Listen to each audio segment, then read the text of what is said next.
Safety warning for you tonight. Check your fridge for popular produce. A deadly E. coli outbreak has major retailers issuing a recall after the bacteria was found on organic carrots sold in nearly half of the country.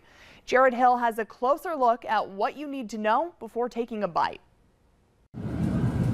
An E. coli outbreak among organic carrots has grocery stores like this one warning of a recall. That is concerning because we do consume a lot of carrots in our household. According to the CDC, E. coli was found on organic carrots sold at major retailers like Whole Foods, Trader Joe's, and Target. The cases spread across 18 states, with the highest number in Washington, Minnesota, and New York. So far, 39 people have reported being sick, 15 hospitalized. One person has died.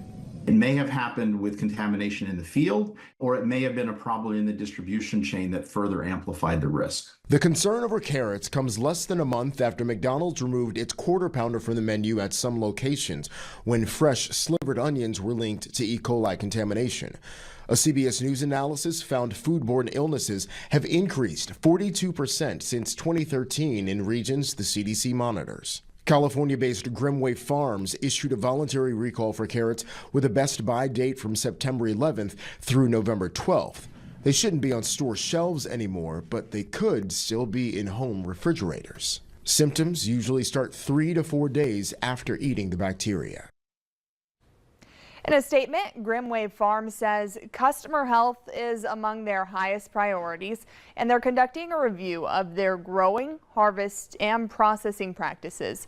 Children under 5, pregnant women, and people with pre-existing conditions are most susceptible to the worst conditions, which can include stomach cramps, diarrhea, and vomiting.